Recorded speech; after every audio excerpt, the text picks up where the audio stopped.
Hello and welcome to the Geeks Review. I'm Royce. I'm Liz. We've got a full day today. We're going to be talking about the latest, hottest releases. Outlander. Yay! Yes! Finally going to be talking about the show. Now I've got you on air. Yay! And we might talk about The Witcher and anything else that comes about.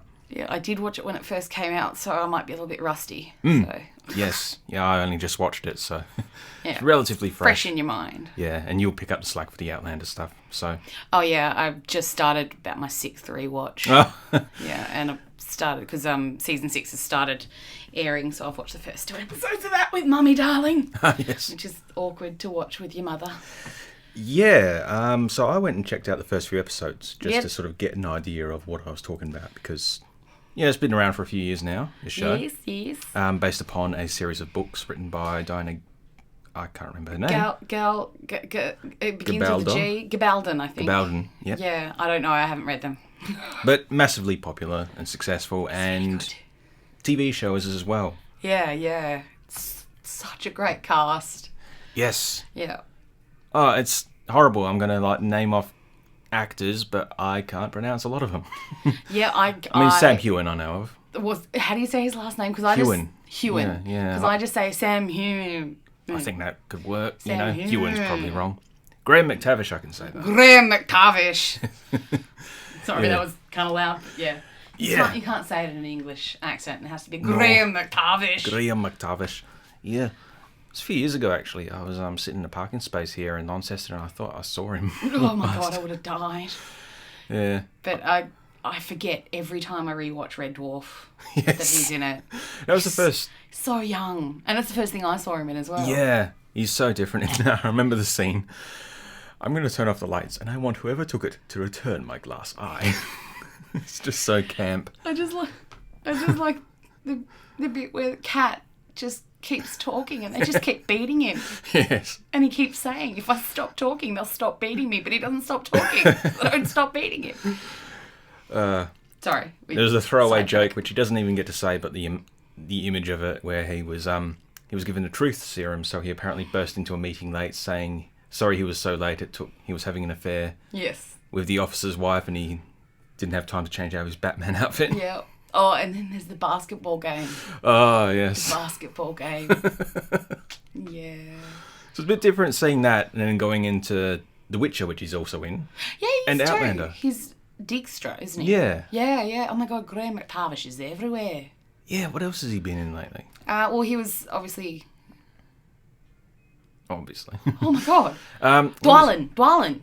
Yeah, in The Hobbits. He's Dwalin. Hobbits. Yeah, I just have these visions of him taking off his latex arms and pouring out, McTavish milk. Oh, no. And put that on your porridge. Oh, no.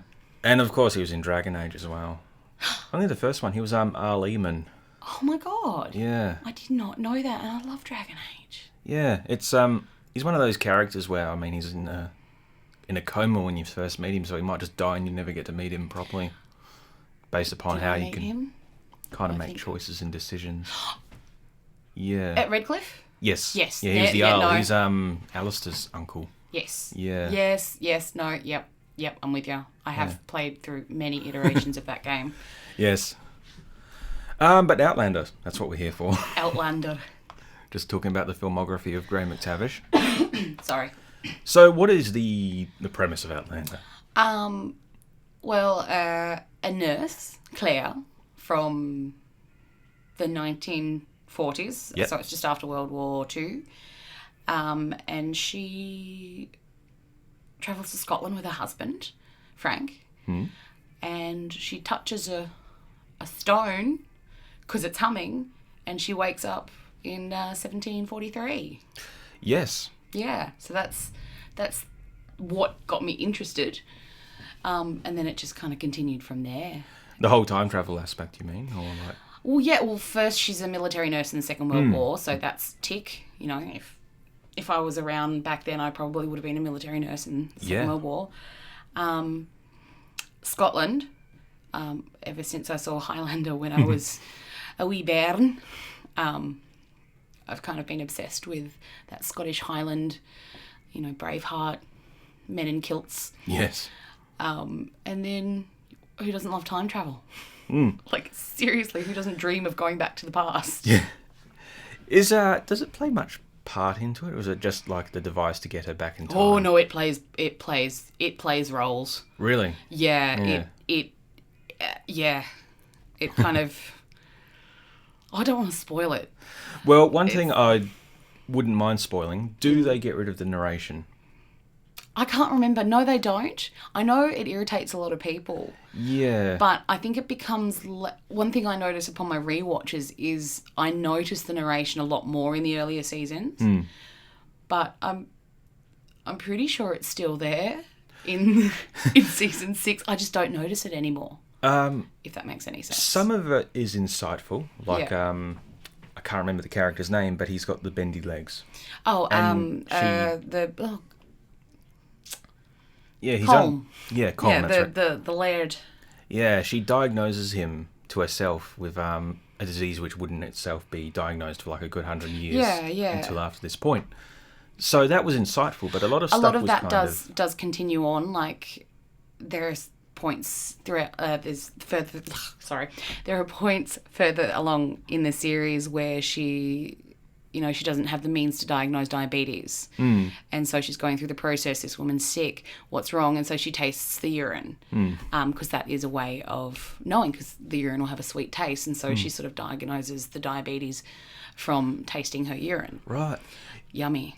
I'm so glad medical techniques have advanced. It's interesting, by setting it in post-World War II, it itself is already a period piece when it was written. It's a period piece within a period piece. Yeah.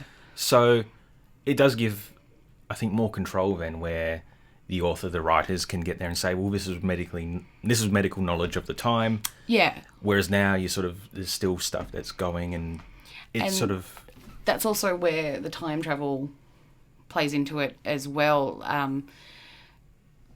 Not giving too much away, but there is one point through the 6 seasons that Claire does go back to her time, and really? she does, so it takes you through into the 60s. Wow. That sort of thing. Wow. And so she advances her medical knowledge, and then returns with a whole new set of skills that she can bring to the 1700s. So a little Goodnight Sweetheart, like. Do you remember that?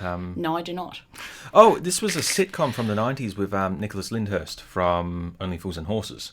He played this guy who... I'm still not understanding anything you're saying, but keep going. Yep. Like, I don't know these words. So he plays this guy who lives in 1990s London, and he finds a hole going back to the 1940s. Cool. And it sort of follows him living this double life between the 1940s, where he's got a wife, and the 1990s, where he's got a wife, and... He'd travel back to the 40s and collect stuff and bring it into the present and sell it as mint condition stuff, and then he'd acquire savvy bastard. He'd acquire 1940s knowledge and currency and clothing, and then go back in time and sort of use it. And it was like a running joke where he'd go and play modern pop songs on the piano and claim to have written them. Yeah. No, there's a bit of that in Outlander. She sort of takes the Boogie Woogie Bugle Boy and uses it to her advantage. Yeah, but that was much more of a consistent thing. Like, he could travel back in time whenever he wanted. Yeah, whereas in this case, it's kind of a big ordeal for them to travel. It's very taxing, and not everyone can do it. And there are certain sacrifices that need to be made. No human ones. But, yeah. It's interesting as well, by starting in the World War II period. That was a horrendously bloody, conflict. Yeah. It throws you into it in that very first episode, where you've gone and got a close-up of, a guy's leg. It was a genocide of a whole entire race. Oh, yeah. Which is also reflected in... Oh, yes. The slaughter of basically the war that is central to the first couple of seasons of Outlander was essentially the end of the Highland clans. So it was, again, an end of an entire race and culture. Yeah, and I guess by having her in that bloody setting already, like the 1940s, it does prepare her, because I think a modern day nurse now, nurses go through and see some stuff, Yeah, like I was telling you before. Yes, we won't share that story on the radio. No. Swamps of Dagobah. Oh, Swamps of Dagobah. But I think now, that would be quite an ordeal, I think, if someone from the modern period or from a period outside of bloodshed, of war, to be thrown back to that would just be like, I'm completely out of my depth, and this is... Yeah, unless you've sort of worked in, high crime areas or, say a level 1 trauma centre in the US, nicknamed knife and gun clubs. Ooh. So that sort of thing, it's something you see on a daily basis. But people in Tasmania, we do see some pretty heavy shit, but it's not going to be hundreds of people filling a room just with bullet holes and bomb blasts. We're talking about Outlander here. Yeah, Outlander. Yes. Sorry. Yeah. Was interesting as well because she's going to go her husband, played by Tobias Menzies. Yeah, my God, my mum has the biggest... Oh my God, she's got the biggest white on for Tobias Menzies. I don't get it. My friend, she was saying if they ever do like a reboot of Star Trek Next Generation, he could be a perfect Picard if he shaved his head, like as a younger Patrick Stewart. I don't know. I just don't. I think the fact his portrayal of both Randalls, actually, I didn't really like Frank that much either. Has just tarnished me for all. Yeah, I just kind of call him the Tully who can't shoot an arrow. Ah, yes. It was in Game of Thrones as well, yeah. Yeah. Tully who... It's funny how you get some actors like that where their portrayals of, like, psychopaths are so good, it tarnishes them. Like, there's this Canadian actor who was in this Canadian show called Durham County. Yeah. And I was twisted as hell. But there's this guy who found, like, the bodies of, like, these schoolgirls, and he went and set up a picnic with them and danced with them, and one of them was still alive, and he would just go around killing whoever got in his way, and... Proper psychopath, and he shows up in, like... he was in the most recent Stargate. Louis something or other. Is it Stargate Universe? Might have been. I've only watched a little bit of that. Stargate, it was like 10 years ago. Louis... Not Lou Diamond Phillips. No, someone else. White guy, yeah. Anyway. Now I'm thinking... Outlander. Outlander, yeah, sorry. Yeah. I was a bit wary of him. I just want to say that, like, just the thought of my mum lusting after Tobias Menzies, like, she's got the worst taste. This is a woman who finds Willem Dafoe attractive. Oh, man. Willem Dafoe. Like, the green got Willem Dafoe. Well, he's got an energy to him. The only person we've ever agreed on is Kurt Russell. Oh, yes. Yeah, well, both huge fans of Kurt Russell. Well, Kurt Russell's great, yeah. He's so hot. Willem Dafoe, though, is an acquired taste. Like blue cheese. Except I really like blue cheese. I like pressed ox tongue. Oh, man, yeah. Which my mum also likes. She Yeah. can go eat her pressed ox tongue with Willem Dafoe. The interesting thing with Tobias Menzies' character in Outlander is that he is her husband, and then she travels back in time and she sees him, but she realises, okay, it's not you. Yeah. And he's really nasty, you know. He is a piece of shite. We're on the radio, remember? Oh, sorry. Swearing. Well, I didn't say. I'm speaking Scottish now. Yeah, Scottish. He's a piece rubbish. of poo. He's rubbish. Yeah. No, he is just one of the most repugnant characters. There is nothing. I suppose there is one redeeming thing that he does, but it does not make up for. His first impressions count, you know. Literally, the first thing he tries to do is rape Claire. Yeah, it's rough. The first episode really sets you up for like what's going to be within it, with the blood, the gore, the sex. In there is it's very rapey. But it's the 1700s. Of course, it was rapey. Oh dear, I'm getting bedazzled flashbacks now. Oh, it's. But it's wartime. It's the 1700s, and unfortunately, women didn't have a lot of rights. But it does have an audience, this show. I mean, oh yeah. I mean, my mum watches it, and my mum likes it, and I wouldn't have recommended like Game of Thrones to her, but this seems to be. It has a broad appeal on many levels. Like if you like history, it's great. I mean, I'm not a historian, but it's pretty accurate. Yeah, it with feels some of their things, and it takes you through different eras. Like you do have the 1700s, and they do go to other countries. So it does. You got Scotland, you got France, you've got Jamaica. Wow. They end up in the US around the mid 1770s. Oh, what happened in the US around the mid 1770s? Sort of crosses over with the show Turn a bit. Yeah. But it also has that.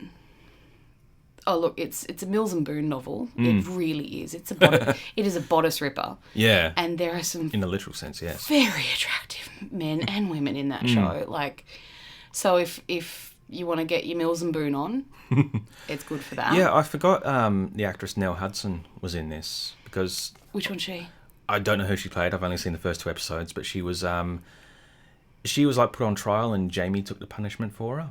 Oh, she plays Leary. Yeah. Oh, God, I hate her. Oh, You will hate her. You will hate her. You will hate her. The thing I hate most about her is how you spell Leary. That's way too many letters. She was just in the Texas Chainsaw film that was just released. I haven't seen that. Neither. Don't like those films. But she was in Victoria with Jenna Coleman. She played one of the maids. I haven't seen that either. But yeah, that's what I knew her from. So when she showed up, oh yeah, she was in this for a few years before that. Yeah, no, she plays a great part, but she's one of those characters that... I hate her almost as much as I hate Black Jack Randall. So that's saying something. Ooh, that's... She is... Oh, she is... Not a nice one, man. Oh, no, and I get it. I know where it's coming from, but pull your head in. Pull your head in. Yeah. I did find out there's some interesting connections between this Outlander and Doctor Who. You're going to have to... So I am not a Whovian. In the 1960s, there was a Scottish Highlander companion from about the same team called Jamie McCrimmon. Oh, okay. Who was played by Fraser Hines, who was a Yorkshire actor. But, Diana, author... She was inspired somewhat by the character of Jamie to create her Jamie. Oh, cool. And it was just by pure chance that she named him Fraser and played by Fraser Hines. Yeah.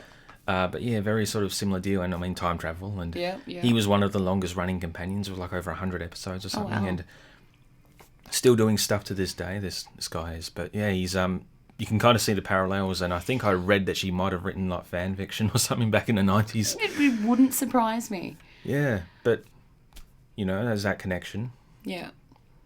And in a way, I sort of think that the success of Doctor Who coming back in the mid-2000s led to a lot of shows like Game of Thrones, like Life on Mars, like a lot of fantasy, sci-fi It stuff. became more acceptable, not just for us freaks. Yeah. So I think it definitely added a level of prestige and allowed something like Outlander to perhaps happen in a way. Of course, Game of Thrones definitely played a big part in that, where... everyone was like, what properties do we have which has sex and blood and guts and violence? If someone could pick up the Night Angel trilogy by Brent Weeks, I would like to see that in a series. Thank you. Not familiar with that one. It's my favourite fantasy series. It's a trilogy of books. And it's just glorious. It centres around this young kid, street kid in a fantasy, made-up fantasy land. And sort of he begins to train to be an assassin, or a wet boy, as they call it. And it's wonderful. I listen to it on audiobook, and it makes me happy. Oh, that's good. Maybe one day. It's one of those I'm ones. pushing for. I've cast it in my mind. Yep. Kernan Shipka, whatever her name is. She's playing Doll Girl. She's playing Doll Girl. If she doesn't play Doll Girl, I'll get very upset. Speaking of casting, and very quickly to turn on to The Witcher before we run out of time. Yeah, so this was... about perfect casting. Yes. Henry Cavill, or others. Oh, but Henry Cavill and the guy who plays Jaskier just spot on. So yeah, this is based on a series of Polish fantasy novels. Again, which I have not read. No. I never read the book. Listening to the audiobook, though, you get the experience. Yeah. You're just not actually putting the words in through your eyes, but through your ears. I started to listen to a Witcher audiobook, and they kept calling Dandelion Dandelion. Right, that's an interesting... Or Jaskier, if we want to... Yeah.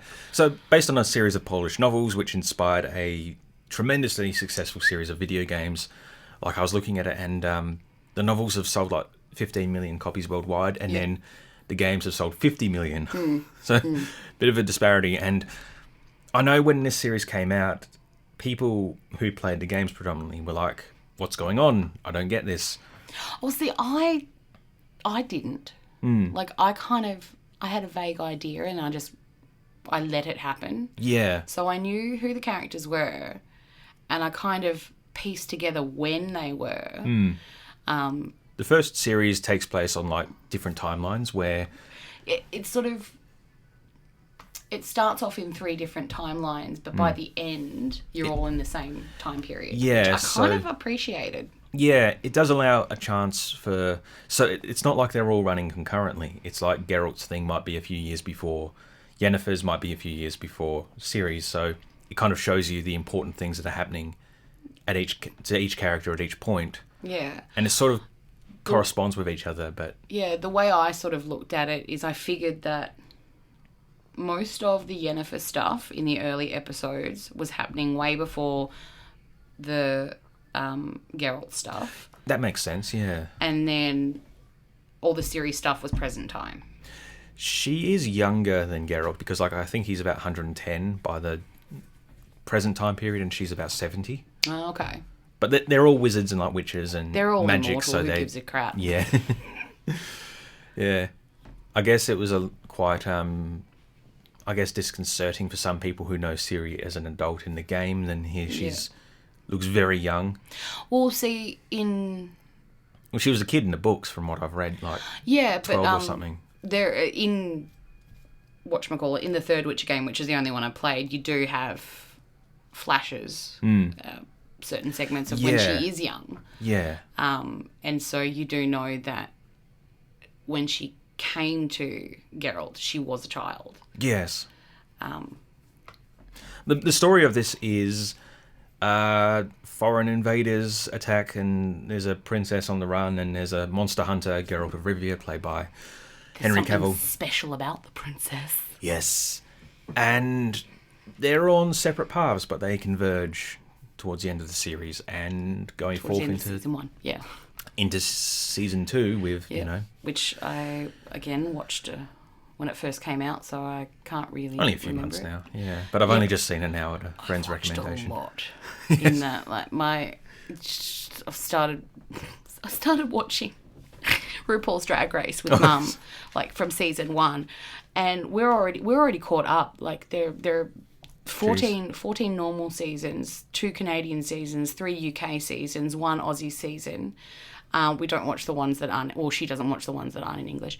And 6 All-Stars. So we've watched a lot of stuff. Not to mention... what else were we watching? Grey's Anatomy and Station 19. Wow. Yeah, we watch a lot. Yeah, I can only do... Station 19, that's the one with Mackenzie Davis, isn't it? Who's Mackenzie Davis? Tall Canadian chick. Probably. Blue eyes, yeah. I don't know, probably. Yeah. It's a spin-off of Grey's. Oh, probably not. I'm thinking of something else. Yeah, no, it's a spin-off of Grey's, and you can actually... There are lots of crossovers, and so I may I think or that's may something not. completely different. I think it's just got station in the name, so it's like, connected, but it's not. I may or may not have a spreadsheet with all the episodes of Grey's Anatomy and Station 19 in order of when you should watch them. Yes, I'm... God, that reminds me. People go on about how the Marvel movies are like confusing and all that stuff.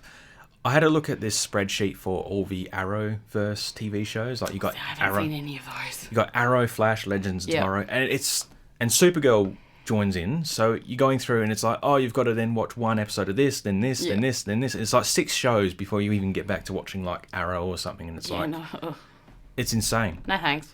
I mean, if you're watching do it with 2 shows. If you're watching... Especially when they're on the same streaming platform. Well, yeah, with Arrow and Flash, it was like you'd watch Arrow and then Flash would be on afterwards. So it'd be just a nice 2-hour block. And then they introduce all these other ones. And it's like, okay, where does Batgirl fit into this? Or Batwoman or whatever it is. It's crazy. Yeah. So, yeah, I think with The Witcher, it felt very purposeful and considered. I did kind of feel with Game of Thrones, it was very... exploitative in some things where it's like, let's get the blood and the guts in and let's do this, let's do that. Yeah, I suppose. Again, I have not read the books. But my best mate, she has read and loved the book. She's the one who put me onto the Night Angel trilogy. And she really appreciated the earlier seasons. Yeah. I think... Won't talk about the later seasons. Game of Thrones got this mentality, or got this reputation of like, it's cruel and it will kill whoever, but it had purpose in those early seasons and the stories based upon the books. Whereas towards the end, it's just like, who can we chuck into the meat grinder this week? Personally, I think the cruelest thing, and I was thinking about it the other day, the one thing that makes me most upset in the entire Game of Thrones TV show is the fact that Jaime slept with Brienne. He loved her, but still went back to Cersei. Yeah, I didn't even watch the final seasons after they killed Natalie Dormer's character, but this makes me angrier than Oberyn dying. Yeah, and I still get upset about that. But just Jaime had such a good character arc, and he was almost there, and then they're like, nah. Nah. But maybe it was the goal, maybe it was the end goal, but they just did not do it right. I think that's the cruelest thing that the entire Game of Thrones experience has left me with. Yeah, that was not good. Kill anyone you want, but that, man, that was cruel. Yeah. Completely lost my train of thought. I was going to say something about The Witcher. It's all good. It's all good. That makes blind rage. It's what it is. There was a few similarities I noticed, like with the character of Cahir, played by this Australian actor, Eamon Farron. He's great in The Witcher. And I'm trying to think who that is. He was the Nilfgaard commander. Oh, yeah. Evil guy, yep. Yeah. Some similarities with him and Jaime Lannister, isn't there? Like where he's sort of a man on the road and he's on the run and he comes back home and no one recognises him because he's all beardy and cloaked and dirty and messy. I do like the relationship that Geralt and Ciri have. How it sort of seems like there's always going to be a breakup between the two where she's like, you're not my real dad, but she's kind of like, I don't like this, and he talks to her and he goes like, I can't emote properly, but it's wholesome and sweet. I love it. Yeah, I like it. There's the bond. It's good. Yeah. Unfortunately, we're out of time. Oh. Yes. Sorry, I've been babbling. Yeah, it's all good. But Outlander, yes, this new series has started. It's on Foxtel Showcase, and it's probably on Binge. Well, it's also it's streaming on Binge, but the episodes do expire. So they've got the first 2 episodes out. Right. I think the first episode expires the beginning of April. And so, the whole series is on Netflix as well. Yeah, first 5 seasons are on Netflix. Which is handy, as is The Witcher. Anyway, this has been the Geeks Review. I'm Royce. I'm Liz. And we'll see you next time. Bye. Sorry for swearing so much. That's all good. See ya.